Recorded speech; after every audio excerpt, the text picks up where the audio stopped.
성령님께서 교회를 네, 감사합니다. 오늘은 그 성령 강림절입니다. 알고 계셨죠?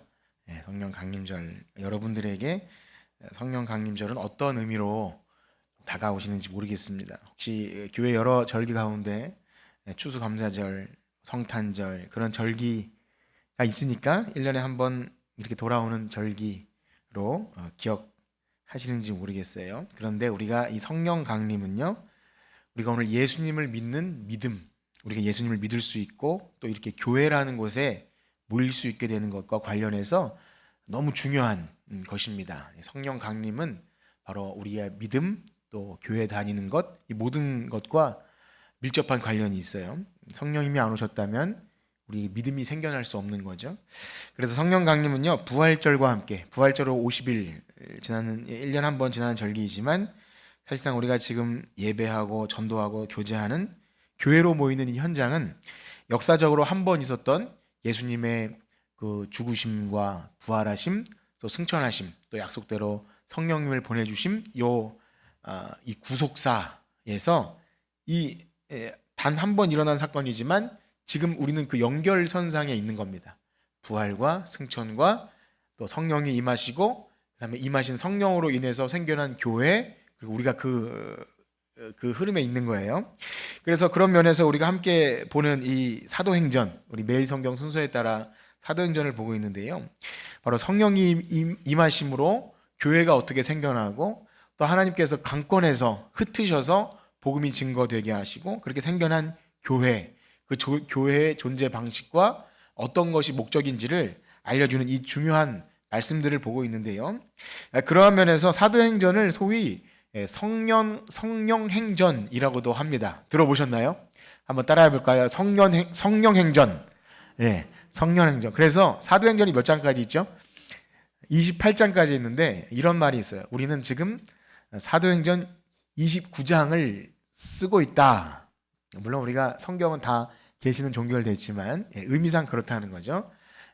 이 사도행전이 끝난 것이 아니라 예수님의 부활하심과 승천하심, 그리고 성령님이 임하심, 그 사건과 연결선상에 계속 복음이 전파되고 교회가 생겨나는 이 흐름 가운데 있다는, 그래서 여러분들이 오늘 그 사도행전 29장에 살아가고 있는 성도들임을 믿으시길 축복합니다.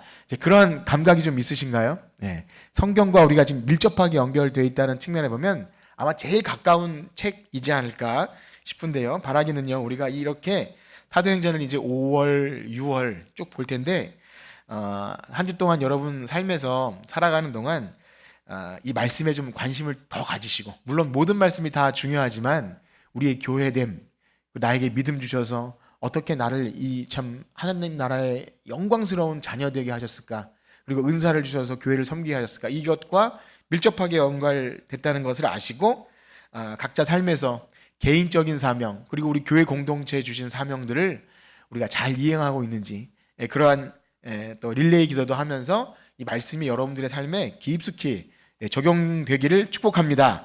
자, 그런데요, 이것은 정말 제가 그렇게 축복합니다 그리고 도전하지만 해도 되고 안 해도 되는 문제가 아닙니다. 그러니까 여러분 가운데 특정한 사람만 열심히 내십시오, 이 차원이 아니라 우리가 정말 성령님이 계시고 복음의 확신이 있다면 이것을 말하지 않을 수 없는 거예요. 그러니까 하나님이 우리에게 주신 사명을 감당하지 않을 수 없는 것, 그것이 교회이죠. 그러니까 교회로 모였기 때문에 어쩔 수 없이 직분을 세월이 지났으니까 받고 이러저러한 일을 목사님이 시키니까 하고, 이 차원이 아니라 여러분 스스로가 각자 받은 은사와 그 성령의 충만함이 정말 분출해내지 않을 수 없는 만큼의 그것이 있는지를 확인하셔야 됩니다. 그래서 사도행전에 보면 예루살렘 교회에 성령의 불이 떨어지고 많은 사람들이 3,000명, 5,000명이 모이고 당연히 자기 재산을 자기 것이라 하지 않고 내놓으니까 사람들이 더 많이 모이고 재정도 많아지고 또 떡도 나누고 구제도 하고 여러 가지 사업을 하지만 문제는 예루살렘에 시작된 그 복음이 예수님 말씀처럼 거기 멈추지 않고 온 유대와 사마리아와 땅끝까지 가야 되는데 약간 미적거렸던 것 같아요. 하나님이 어떻게 하시죠? 흩으세요. 하나님이 흩으셔서 강권에서 핍박을, 아니 불같은 핍박이 와서 교회를 흩으셔요.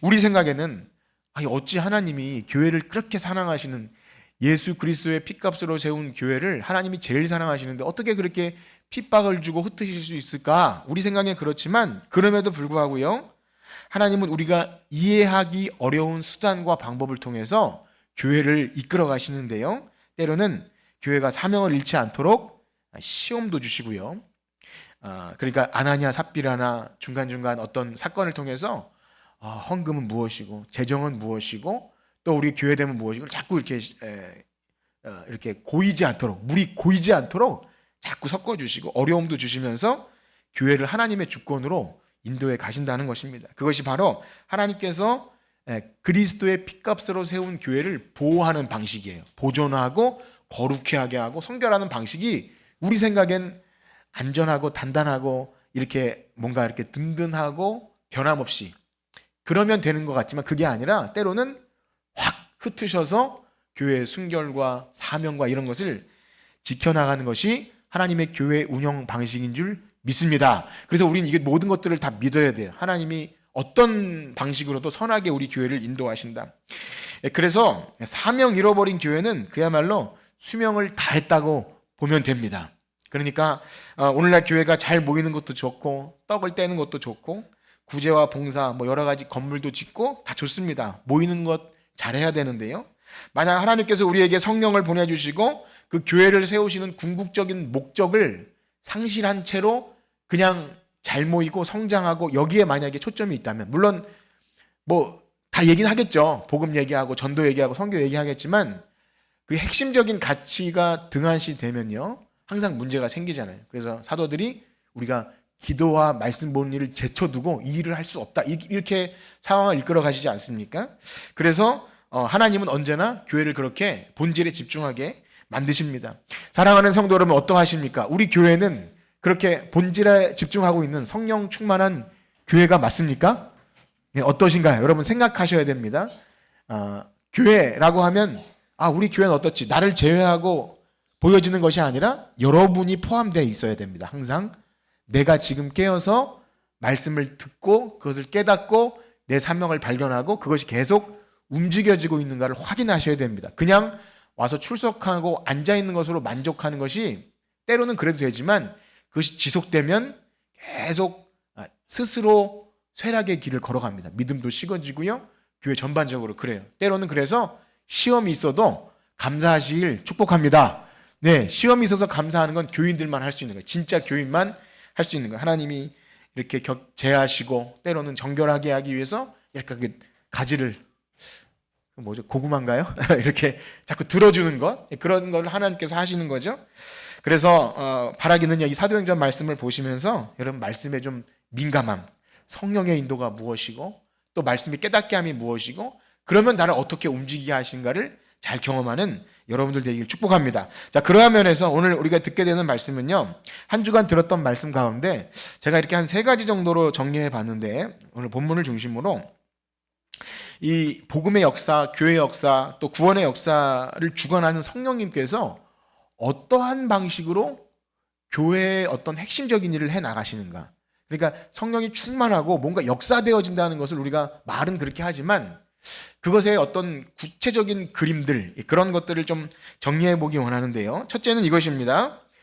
잘 들어보세요. 첫째는 성령 하나님은 말씀을 깨닫게 하심으로 구원 역사를 이루어 가십니다. 뭐라고요? 말씀을 깨닫게 하심으로. 이건 뭐 당연한 얘기 같지만 한번 잘 들어보세요. 우리는 성령님의 사역에 관해서 잘 이해하고 깨달아야 되는데, 그렇지 않으면 성령님, 성령 충만, 성령의 임재, 그리고 뭐 성령의 인도하심, 이런 얘기를 많이 하고 또 기대하고 하지만 실상 핵심적인 것은 놓쳐버리고 어떤 보여지는 신비함, 그런 것에 많이 초점이 맞춰지는 경향이 있습니다. 그래서 뭐 쓰러지고 혹은 어떤 경험을 하고 그런 것들 우리는 잘 하지 않지만 지금도 굉장히 열심히 내는 사람이 많은데요. 그런데 성령님께서 오셔서 궁극적으로 하시는 것보다 그런 거에 초점이 맞춰지면 성령님을 거룩한 하나님의 영보다 내 이기적인 욕망을 채우는 도구로 여길 때도 많습니다. 그것이 이기적인 욕망이라고 말씀드렸지만 종교적인 열망도 이기적일 수 있어요. 내 신앙의 좋음, 내가 막 열심히 있음을, 성령이 충만함을 그러길 바라는 마음, 마치 마술사 시몬처럼 그렇게 되는 것도 있고요. 아예 그냥 성령의 인도하심이, 내가 이렇게 누구 가서 어디를 만났더니 빌립처럼 그 사람을 만나서 투자자를 만났다, 이런 식으로 성령의 인도를 내 방식대로 오해할 때가 있다는 겁니다. 자, 그러한 면에서 우리가 오늘 본문에 등장하는 이 빌립 집사님을 보면, 빌립 집사님의 행보를 보면 참 너무 신비해요. 어떻게 하나님의 음성을 듣고 남쪽으로 갔더니 에디오피아 내시를 만나고, 이런 참 너무나 신비하잖아요, 그 과정들을. 그런데 그 안에서도요, 하나님께서 성령을 보내서 사람들 인도하셨다면 뚜렷하게 보여지는 사건이 있다는 겁니다. 우리 먼저 26절을 한번 읽어보겠습니다. 8장 26절입니다. 시작. 주의 사자가 빌립에게 말하여 이르되 일어나서 남쪽으로 향하여 예루살렘 가사로 내려가는 길까지. 아멘. 사실 이 빌립이 지금 인도되는 이 과정을 보면 그야말로 성령의 강력하신 인도로 여기까지 온 건데요. 제가 이 시간 그 과정을 다 말씀드릴 수는 없을 것 같아요. 그걸 말하면 사실 이 한 시간을 다 써야 될 것 같아서 말씀드리지 않겠지만, 주중에 여러분들이 뭐 금요일날 나오셨고 새벽 예배 하시거나 매일 성경 하셨으면 대략 아실 거라고 생각하고 간단히 그렇게 지나가는데요. 이런 겁니다. 예루살렘 교회를 강한 핍박으로 흩으실 때 빌립이 거기에서 흩어지는 무리 중에 한 명으로 흩어졌는데, 알고 보니 예루살렘과 온 유대와 그리고 어디였죠? 사마리아로 하나님이 강권해서 가셨어요. 인도해 가신 거죠. 거기서 전도해요. 그래서 전도가 끝나고 이렇게 뭔가 안정될 쯤 하나님이 빌립을 거기에 그냥 깔아뭉개고 놔두지 않고 일어나라, 가라 하시더니 갔는데, 오늘 보니까 그게 어디라고요? 26절 끝에 보면 광야라, 그렇게 인도됩니다. 어찌되었든 빌립은 참 하나님의 인도를 잘 받고 있어요. 성령의 인도를 받고 있으니까 우리 생각엔 신기하다, 하나님이 나타나셔서 나도 이렇게 인도하시면 얼마나 좋을까라는 생각 한 번씩 해보시죠. 안 해봅니까? 저는 하거든요. 나도 이렇게 강 목사야, 오늘은 이렇게 누구를 좀 만나라 얼마나 좋겠습니까? 그런데 우리는 이 빌립이 지금 성령의 음성을 듣고 가니까 너무 편안하게 주와 같이 길 가는 것 즐거운 일 아닌가 하면서 막 룰랄라 갔을 거라고 생각하지만 그렇지 않았을 거예요. 당연히 그렇지 않았을 거예요. 쉬운 게 아닙니다. 사실상 사마리아의 복음 전하는 것도 쉬운 일이 아니었어요. 왜냐하면 유대인들은 사마리아 사람들을 만나기도, 상종하기를 싫어합니다. 개 취급해요. 그런데 그들에게 사도들도 잘 가지 않는데, 빌립도 당연히 유대인이기 때문에, 헬라파 유대인이기 때문에 더 좀 나았을진 모르지만 어쨌든 꺼려합니다. 그런데 거기서 어떻게든 성령의 인도를 받아 복음을 전했고 많은 사람들이 교회로 들어왔어요. 그러면 이렇게 힘들게 교회를 개척했으면 거기서 열심히 사역하게 하면 좋은데, 하나님이 또 가만히 안 내버려 두시고 또 가라고 하시니까 너무나 힘든 거예요. 그렇죠, 여러분. 교회가 아니더라도 여러분들이 가게를 해서 털을 닦고 고객을 이렇게 해서 막 상권을 만들어 놨는데, 그거 버리고 딴 데 가 그러면 엄청난 프리미엄 뭘 붙이지 않고서는 안 되는 거잖아요. 그런데 교회도 마찬가지인 것 같아요. 지금 이렇게 털을 닦고 선교지에서 엄청나게 맨땅 헤딩하듯이 빌립이 그렇게 해놨는데 그냥 가라고 하는 것은 쉬운 일이 아닙니다. 그리고 보니까 가라는 데까지 가서 보니까 거기가 광야길이에요. 우리 같았으면 뭐라고 할까요? 하나님, 요즘에 개콘 보니까 다시 그런 재밌는 게, 하나님 여기 누구 있는데 하나 잡아가세요, 이런 게 나오더라고요. 하나님, 저를 왜 이렇게 뺑뺑이 돌리시는 겁니까? 도대체 나한테 왜 이러시는 겁니까? 라고 하지 않겠습니까? 그렇게 생각했을 거라 그래요. 사실 지도를 보면요, 하나님이 빌립을 뺑뺑이 돌려요. 여기 사마리아에 있다가 다시 예루살렘으로 내려왔다가 밑에 가면 또 블레셋 가사까지 갔다가 에디오피아 내시를 만나고 저 또 바닷길 따라서 가이사랴로 올라가는데, 중간중간에 보면 약간 축지법을 쓰는 것처럼 하나님이 막 이동시키셔요.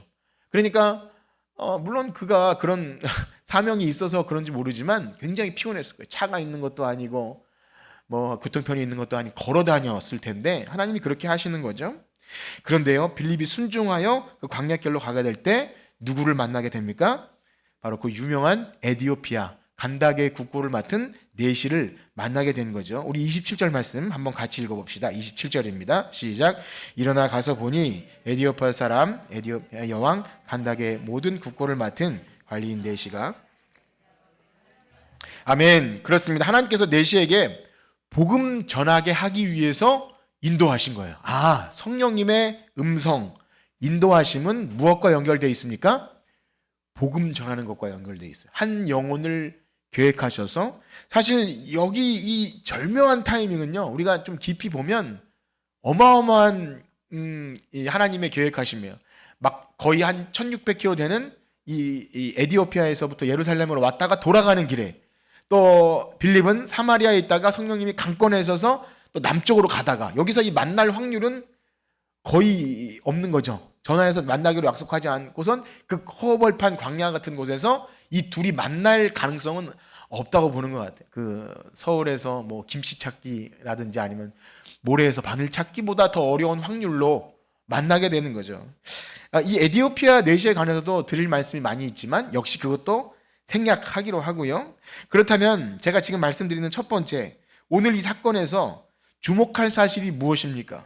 바로 이 에디오피아 내시가 무엇을 하고 있었고, 또 빌립이 하나님이 강권해서 야, 너 저 내시에게 가라.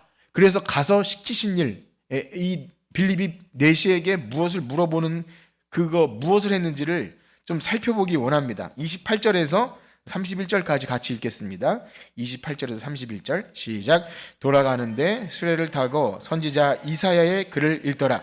성령이 빌립더러 이르시되 이 수레로 가까이 나아가라 하시거늘 빌립이 달려가서 선지자 이사야의 글을 읽는 것을 듣고 말하되 읽는 것을 깨닫느냐 대답하되 지도해 주는 사람이 없으니 어찌 깨달을 수 있느냐 하고 빌립을 청하여 수레에 올라 같이 앉으라 하니라. 아멘. 발견하셨습니까? 내시는 뭘 하고 있었죠? 성경을 읽고 있었어요. 이사야 성경을 읽고 있었고, 또 빌립은 가서 내시에게 뭘 물어보죠? 읽는 것을 깨닫습니까? 물어보는 거예요. 이게 굉장히 중요한 겁니다. 이 장면을 잘 기억하세요. 성령의 음성을 듣고 하나님이 가라고 하신 길로 가게 된 빌립 이야기, 너무 신비해요. 그리고 먼 거리를 이동하던 내시와 운명적으로 만난 이 절묘한 타이밍, 우리는 이걸 볼 때 야, 하나님이 나도 이렇게 절묘한 타이밍에 누굴 좀 만나고 배우자도 만나고 그 다음에 뭔가 좀 알맞은 부동산도 만나고 이런 생각 많이 하잖아요. 정말로 놀라운 성령님의 인도하심 거기도 당연히 있습니다. 그래서 많은 사람들은 성령께서 나도 이렇게 음성 들려주셔서 좀 이렇게 갈 길을 알려주시고 인도하고 그리고 얼마나 좋을까, 그런 방향으로 성령의 인도하심을 이야기하고, 그러다 보니 교회사 안에는 많아요. 중세 신비주의로부터 시작해서 오늘날까지 뭐 하나님의 음성 듣는 방법 뭐 이런 걸로 해가지고 뭔가 점치듯이 부채도사죠. 뭐 부채도사 누가 기도 잘해주는 거라서 일로 갈까요 말까요, 뭐 이런 식으로 오해하기 쉬운데, 여기서 이 장면에서 하나님이 성경을 왜 기록하셨겠습니까? 이 장면에서 놓치지 말아야 할 것은 성령님이 빌립을 강권해서 여기까지 인도하시고 내시를 만나게 하시면서 무엇을 보게 하십니까? 하나님을 알기 위해서 성경을 읽고 있었고요. 알고 싶으나 가르쳐주는 사람이 없어서 전전긍긍하는 거예요. 누가 이 성경 말씀을 나에게 풀어 가르쳐주면 좋을 텐데, 이러고 있을 때 성령께서 그 마음을 하시고 빌립을 그 멀리서부터 끌어다가 저 수레로 가까이 가라, 그렇게 명령하셔서 가서 묻게 하시죠. 성경을 읽고 있으니까 얼마나 깜짝 놀라요. 그 읽는 게 혹시 뭔지 이해하십니까? 이렇게 물어본 거예요. 옆에 있는 분들에게 물어볼까요? 이해하고 있습니까? 네. 이게 진짜 중요한 물음이에요. 깨닫고 있습니까? 지금 듣는 것을 이해하고 있습니까? 이렇게 묻는 거예요. 빌립도 나름대로 자기 계획이 있을 텐데 왜 이리저리 불러서 여기까지 인도하시고, 성령님은 또 얼마나 무소부지하고 능력이 많으신 분인데 그냥 에디오피아 내시에게 가서 딱 깨닫게 하시면 되지, 왜 빌립을 멀리서 끌어다 붙여놓고 성경을 읽고 전전긍긍하다가 이것을 깨닫게 하실까요? 이게 바로 교회입니다. 교회에서 하는 일이고요. 성령의 인도하심, 성령의 충만함이 하는 가장 첫 번째 일은요, 말씀이 깨달아지게 하시는 거예요. 말씀이 깨달아지게 하셔서 진리를 우리가 알게 될 때 거기서 얻어지는 영광스러움과 무한 기쁨, 그게 교회에서 여러분들이 얻어가셔야 할 것입니다. 여러분 믿으시나요? 예, 이것을 우리가 놓쳐서는 안 됩니다. 그래서 성령의 감동을 받고 하나님의 예언의 말씀을 깨달은 자를 하나님이 흩으셔서 전국 방방 곳곳으로 흩으셔서 성령이 있음을 알게 하시고 말씀이 깨달아지게 하신 일을 함으로써 거기서 만나는 거예요. 이리 가까이 좀 와보세요. 와서 묻고 답하고 도대체 이게 무슨 말씀입니까? 이것은 이러이러한 거예요. 이렇게 말해주는 거죠. 우리 그 부분을 한번 읽어봅시다. 32절에서 35절입니다. 32절에서 35절 시작. 읽는 성경 구절은 이것이니 일러스되 그가 다 도살자에게로 가는 양과 같이 끌려갔고 털 깎는 자 앞에 있는 어린 양이 조용함 같이 그의 입을 열지 아니하였도다. 그가 굴욕을 당했을 때 공정한 재판도 받지 세대에서 말하리요. 그의 생명이 땅에서 빼앗김이로다 하였거늘 그 내시가 빌립에게 말하되 청컨대 내가 묻노니 선지자가 이 말한 것이 누구를 가리킴이냐 자기를 가리킴이냐 타인을 가리킴이냐. 빌립이 입을 열어 이 글에서 시작하여 예수를 가르쳐 복음을 전하니. 아멘. 그렇습니다. 지금 성경을 가르쳐주고 있어요. 이러이러한 자, 그러니까 도살자에게 끌려가는 양은 누구고 왜 그는 공정한 재판을 받지 못했으며 도대체 이 사람이 누굽니까? 그러니까 빌립이 입을 열어서 이 글에서 시작하여 누구를 가르쳐 복음을 전합니까? 예수님을 전한 거예요. 이게 목적인 거예요. 성령님이 그 멀리서부터 인도해 내셨고 성경을 읽게 하셨고 마음에 전전긍긍하면서 이게 무슨 뜻일까 궁금하게 하셨고 그리고 빌립을 보내서 그에게 둘이 만나서 뭘 하게 하시냐면 이 모세의 글과 선지자의 글과 이 모든 것은 누구를 말하는 거라고요? 예수님을 말하는 겁니다. 그러면 이 내시가 이제 보겠지만 완전히 영혼의 자유함을 얻게 돼요. 엄청난 일이 시작되는 겁니다. 지금 이 장면을 잘 보십시오. 이 하나님께서 성경 기록자로 하여금 교회가 퍼져나가는 이 과정 속에서 여러 가지 것을 기록할 수 있어야 되는데 왜 이 사건을 기록했는지를 우린 유심히 지켜봐야 합니다. 우리 교회 공동체가 지금 이 성경을 읽고 있을 때 하나님이 왜 이것을 읽게 하시는지를 잘 생각해야 됩니다. 성령님의 오심, 성령님의 인도하심, 성령님의 임재, 감화, 감동하심, 우린 그 단어들을 잘 알고 있어요. 도대체 근데 그것이 어떻게 가장 극명하게 드러나고 과연 성령님이 계시구나 이것을 언제 가장 강하게 느끼셔야 합니까? 따라해 봅시다. 말씀이 깨달아지는 은혜. 믿으시길 축복합니다. 하나님 말씀이 깨달아지는 거예요. 그 신구약 성경 말씀이 성령님의 역사로 깨달아지는데 처음엔 모를 수 있어요. 궁금해하고 가르쳐달라고 말하고 싶고 그런 것들. 그래서 그 일을 위해서 어떤 다른 신비한 마술이나 어떤 신비적 체험, 쓰러짐 이런 것을 하는 게 아니라 기록된 성경을 읽게 하시고 깨닫기 원하는 마음을, 사모하는 마음을 주시는 거예요. 그리고 성경 교사로 하여금 목사인 저나 또 이렇게 좀 훈련받은 혹은 리더들을 통해서 이 성경 말씀을 가지고 좀 부족해도 하나님께 간절히 기도하면서 이것을 나눌 때 믿음이 생기고요. 하나님 나라에 대한 소망이 생기게 되는 줄 믿습니다. 그러므로 교회는 바로 이러한 일을 하는 곳이에요. 교회가 이것을 놓친다면 다 놓쳐버리는 거예요. 분명 내시는요 고위 관료로 학식이 있는 사람이고 아마 거의 석박사 수준일 거예요. 어려운 논문도 읽고 세상의 잡다한 지식을 그는 이렇게 전 세계를 여행할 수 있을 만큼 그런 견문이 있고 그런 사람 아니었겠습니까? 그러니까 기독교 여기 그때 유대교였죠. 유대교의 어떤 여호와 하나님에 대한 신앙도 갖게 된 거예요. 그런 그가 아무리 배운 사람이나 혹 못 배운 사람이나 우리 교회 안에 오는 사람은 뭐 아주 공부 많이 한 대학 뭐 석학 출신도 있을 수 있고요. 아주 못 배운 글도 모르는 사람이 있을 수 있어요. 그러나 우리는 아셔야 됩니다. 성령님이 역사하시면 이 말씀이 깨달아지는 줄 믿습니다.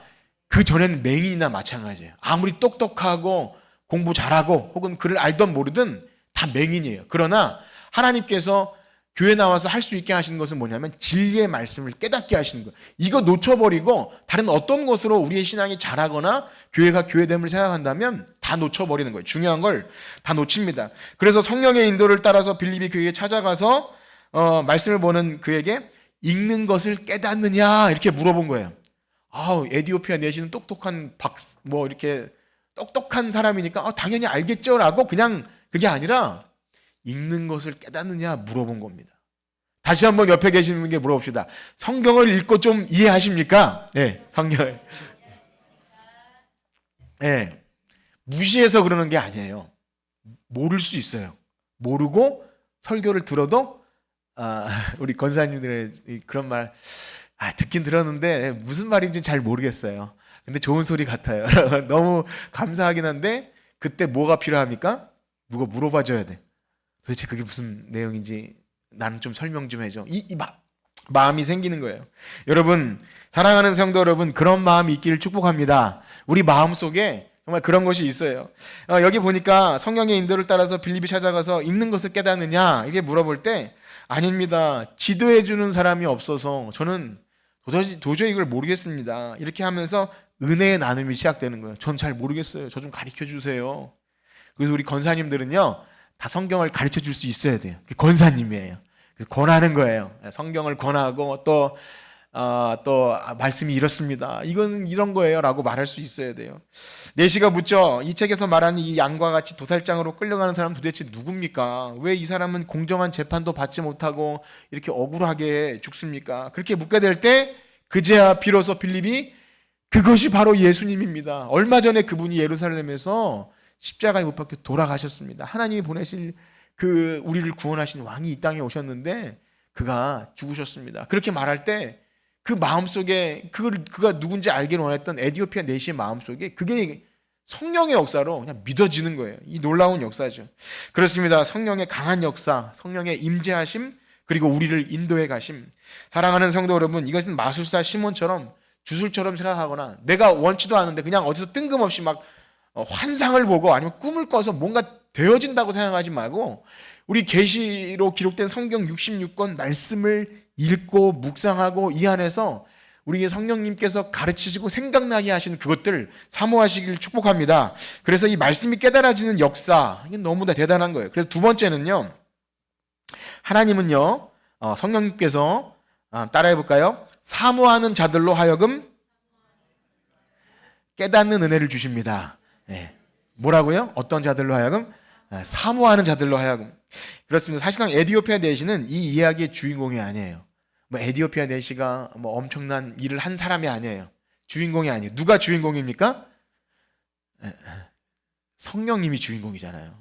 그를 만나게 하시기에 빌립과 에디오피아 내시를 만나게 하신 이 역사를 지금 성경에 기록하기에 성령님께서 이 모든 일을 하신 거예요. 그런데 놀랍게도 성령님은 사람을 통해 어떻게 해야 하시는을 보여주는데 에디오피아 내시에게 이 성경책을 들어있고, 그때는 우리처럼 그런 성경책도 아니에요. 오늘 스마트폰으로 성경 보지만 그때는 이사야 책 한 권도 두루마리로 다 담아내지 못했을 거예요. 아마 상하로 나눠서 종이도 구하기 어려운 시절에 그 비싼 것을 구해서 에디오피아 내시가 부자였겠죠. 그래서 성경을 읽고 있는 거예요. 그런데 읽고 또 읽어도 이해가 안 되지만 어쨌든 뭔가 신비한 것이 있어서 영혼의 갈급함을 가지고 이 말씀을 읽은 거예요. 사랑하는 성도 여러분, 여러분 신앙생활 하는데 이러한 갈급함이 있으십니까? 어떠세요?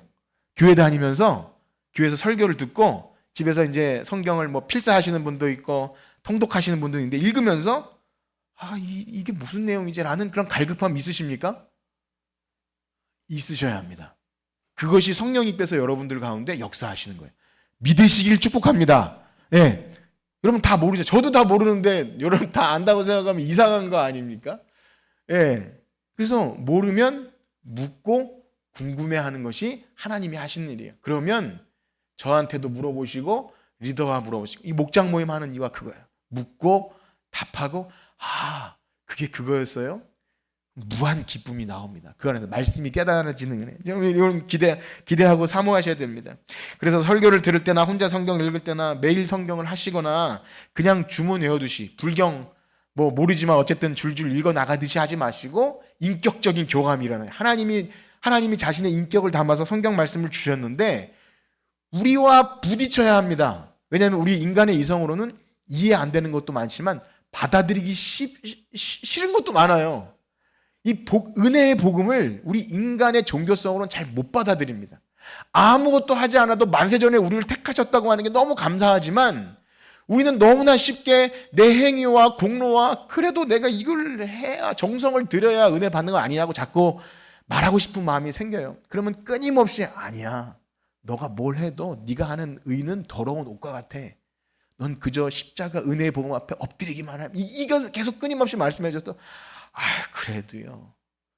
그 왜 유명한 예화 있지 않습니까? 그 어떤 할머니가 무거운 짐을 지고 시골길을 걸어가는데 미군 트럭이 지나가고 있는데 할머니를 태워줬다 그러죠. 할머니가 그 트럭을 얻어 타고 가는데 이상하게 짐을 내려놓지 않고 머리에 지고 있으니까 왜 짐을 내려놓지 않고 그러고 계십니까? 하니까 할머니가 뭐라 그랬대죠? 미안해서 이것까지 내려놓을. 예. 요 얘기는 재밌죠. 예, 앞의 내용은 다 그런 거예요. 말씀을 듣고 들었는데 그래도 내가 이건 짊어지고 있을게. 이거예요. 제가 지금 무슨 말씀을 드리냐면 성령님께서 우리를 깨닫게 하시면 자유를 얻게 되는데요. 내가 그냥 계속 가지고 있어요. 교회를 10년 다니고 50년 다녀도 그래도 내 알량한 그것이 남아있을 때 은혜의 복음이 사실 말은 하지만 잘 기뻐지지 않아요. 사랑하는 성도 여러분, 예배 드리고 돌아가면 기쁘십니까? 기쁘시길 축복합니다. 내려놓고 가야 되는데 자꾸 짐을 더 가지고 가는 것? 왜 그렇죠? 말씀 안에 참된 진리와 자유를 잘 못 발견하는 거예요. 저도 그렇기 때문에 여러분들의 마음을 압니다. 제가 목사로서 설교를 준비하지만 저도 무거운 짐을 잘 못 내려놔요. 이것을 여러분들에게 가르쳐야 되는 그런 부담감 때문에 저조차도 자유를 못 내리면 제가 회개합니다. 네가 자유를 못 내리는데 누군가에게 이 은혜의 복음을 말하면 자유를 주겠냐. 그래서 자꾸 수정해요. 무거운 짐만 갖고 돌아가면 안 되겠다. 그래서 어떻게든 수정합니다. 그렇습니다. 자꾸 은혜의 복음으로 돌아가는 것이 우리들이 해야 되는데 그냥 되는 게 아니라 묻고 답하고. 그래서 여러분들에게 잘 이해하셨습니까? 묻는 거는 여러분들이 시험하라 그러는 게 아니라 제가 잘난 척하는 거 될까 봐 자꾸 묻는 거예요. 이해 못하셨으면 그냥 이게 뭐냐고 물으시고 하면 제가 도움이 돼요.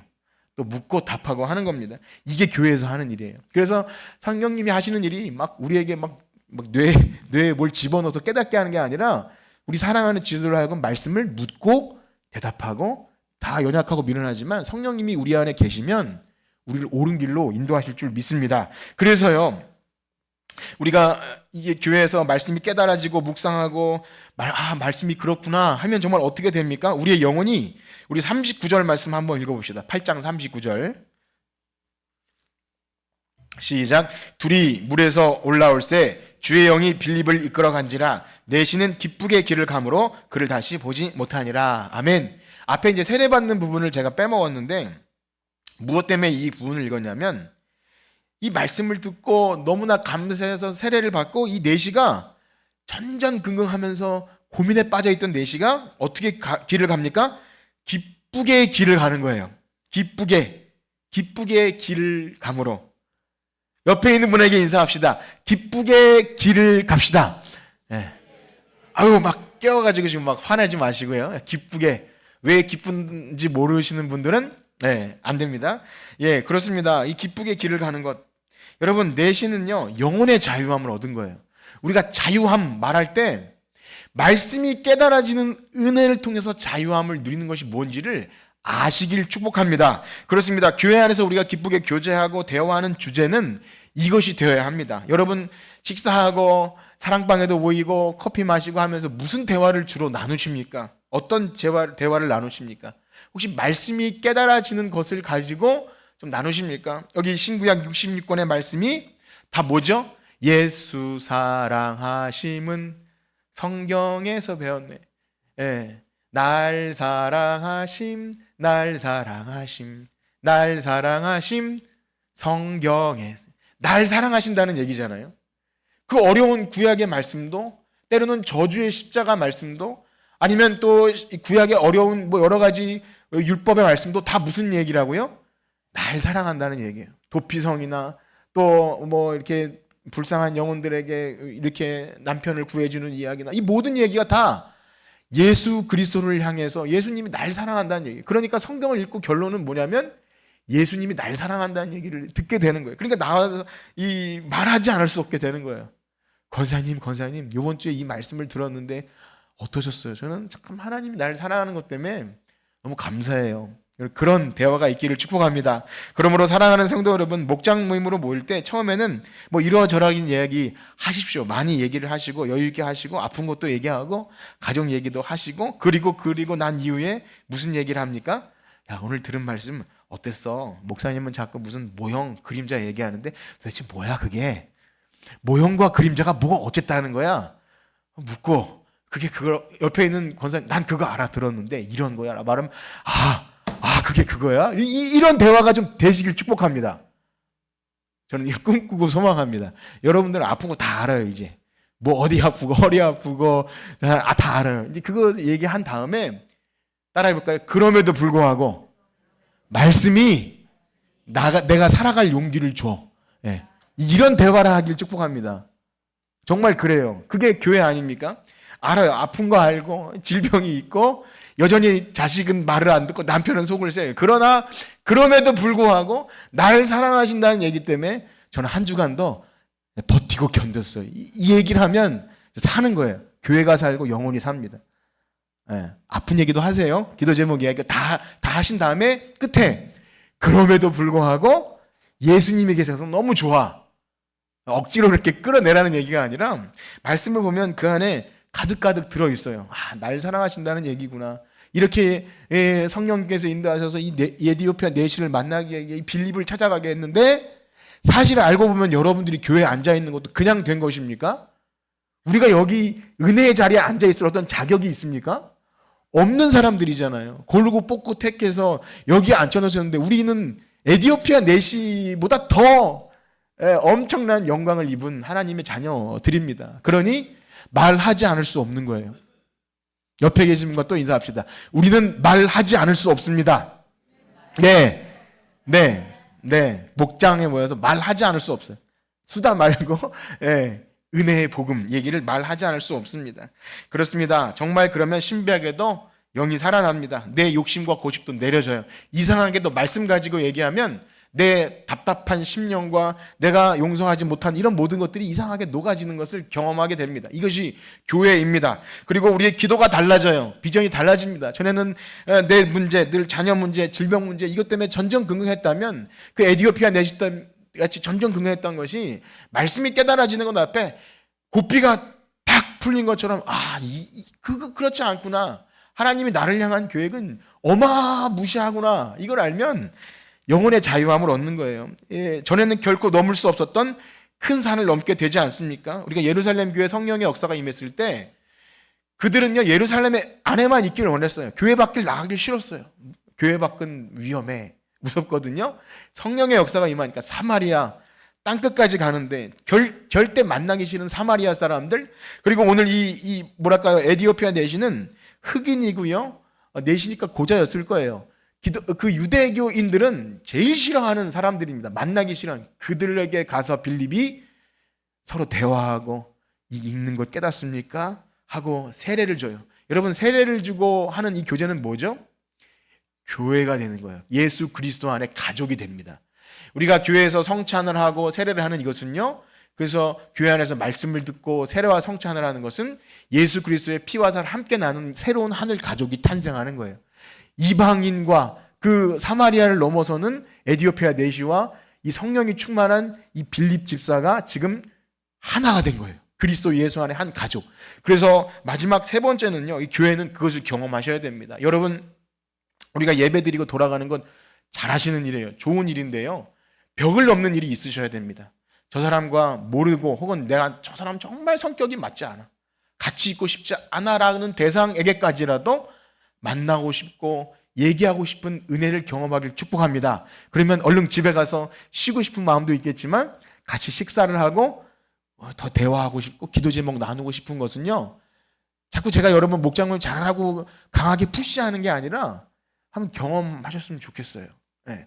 그리스도 예수 안에서 우리가 한 지체 되었기 때문에 나눌 수 있는 대화가 그냥 안부 인사 묻는 것 정도 이상의 영혼의 깊은 대화가 나누어지는 것, 저는 그것을 원하고 바라고 소원합니다. 제 소원입니다. 여러분 제 소원 좀 들어주시지 않겠습니까? 예, 죄송합니다. 제 소원이라기보다 저는 그렇게 믿어요. 하나님께서 교회를 세우실 땐 그 역할을 하게 하신 거죠. 말씀이 깨달아지고 그것 때문에 내 마음이 감동됐는데 말하지 않을 수 없어서 서로 나누다가 야, 우리가 이것 가지고 있을 수 없다. 그래서 그 목장이 나가서 전도한다면 하나님이 기뻐하시지 않겠습니까? 여러분, 그래서 저는 그렇게 여러분의 말씀 드리고 싶습니다. 이제 목장 모임을 우리 목장 리더들과 함께 그런 얘기를 나눴어요. 우리가 오전에 예배 드리고 이제 바로 끝나고 잠깐 만나는 거 말고 식사를 한 다음에 전교인이 모여서 우리 마당에서 기도하고 동네 한 바퀴 돌는 좀 전도하고 돌아와서 찬양한 다음에 이렇게 전도한 거 어떤 일이 있었는지 보고도 하고 그리고 이렇게 목장별로 나눔하면 어떻겠습니까? 물론 하던 대로 안 하면 뭔가 익숙하지 않은 것이 있으면 낯설죠. 우리에게 익숙해진 어떤 것을 변화하는 건 매우 어려운 일입니다. 그럼에도 불구하고 사랑하는 성도 여러분, 우리 개혁교회의 본질은 나에게 익숙한 무엇을 계속 행함으로 여러분 그렇게 있는 것보다 과연 말씀과 성령이 우리에게 어떻게 하시는지를 알고 우리를 나 중심이 아닌 계속해서 변화해야 되는 거예요. 나로부터 다른 사람에게로, 나로부터 하나님에게로 우리의 신앙과 모든 삶이 변화된 거예요. 여러분 그것을 한번 생각해 보세요. 내가 계속 말씀으로 변화되고 있는가? 만약에 그렇지 않으면 멈추면 어떻게 되는지 아세요? 요즘에 유명하는 말 따라해 봅시다. 고인물. 고인물 아시죠? 다시 한번 옆에 계신 분과 인사합시다. 고인물 되지 맙시다. 고인물 되지 마. 이제 말씀을 마칠 텐데요. 여러분, 사랑하는 성도 여러분, 우리가 교회로 부름받았다는 것은 고인물 되기 위해 부름받은 것이 아닙니다. 하나님은 흩으셔요. 흩으시고 일하게 하시고 자꾸 솎아내시고 그렇게 하시는 것은 우리를 귀찮게 함이 아니라 본질을 잃어버리지 않도록, 우리에게 주신 사명을 잃어버리지 않도록 그렇게 됩니다. 여러분, 우리가 이렇게 편안하게 예배드릴 수 있도록 서양의 선교사들이 자신의 편안한 삶을 내버리고 자신의 학력과 재산과 이런 편안한 가정, 때로는 자녀까지 잃어가면서 우리나라에서 복음 전했다는 것을 아십니까? 그런데 우리가 그 큰 사랑을 받고 스테반 집사님과 같은 순교자들의 그 피로 교회가 세워졌는데 나는 믿었으니까 전 그냥 이렇게 있다가 살다가 천국 갈래요, 죽을래요 라고 말하는 것은 비참한 거예요. 하나님의 은혜의 큰 사랑을 다시 한번 따라합시다. 말하지 않을 수 없다. 말하지 않을 수 없는 여러분들 되시길 축복합니다. 왜냐하면 하나님은 쉬지 않으세요. 우리 이 찬양 드릴 텐데요. 세상 모든 민족이 구원을 얻을 때까지 쉬지 않으신 하나님, 우리가 그 하나님의 심장 가지고 오늘 교회로 산다는 것, 성령이 충만한 교회, 오늘 성령 강림절인데요. 오늘 그 은혜 하나 가지고 돌아가길 축복합니다. 다른 것 다 잊어버리시고 고인물 되지 맙시다. 우리에게 안주하고 싶은 마음, 그냥 난 내버려두고 싶은 마음, 그 마음 내려놓고 우리 목장에서 뭘 하자고 하면 다시 한번 따라해봅시다. 제가 한번 해볼게요. 그랬으면 좋겠습니다. 우리 찬양하고 기도합시다. 세상 모든 민족이 구원을 얻기까지.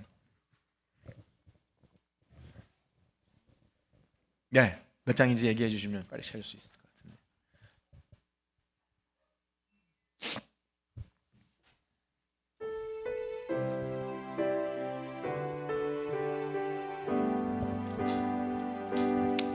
세상 모든 민족이 구원을 얻기까지 쉬지 않으시는 하나님, 쉬지 않으시는 하나님, 주의 심장 가지고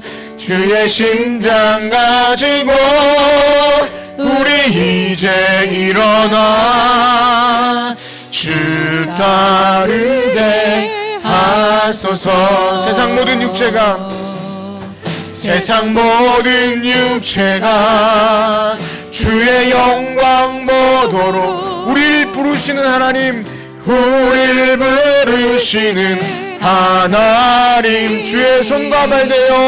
주의 손과 발 되어 세상을 치유하며 주 섬기게. 아멘. 물이 바다 높음같이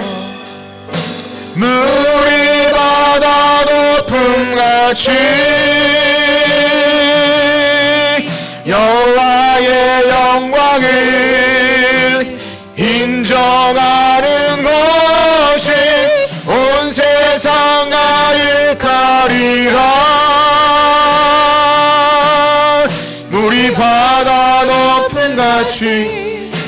물이 바다 덮은 같이 물이 바다. 다시 한번 찬양할 때 우리 일어서서 찬양하겠습니다. 세상 모든 민족이 세상 모든 구원을 얻기까지 구원을 하나님은 쉬지 않으십니다.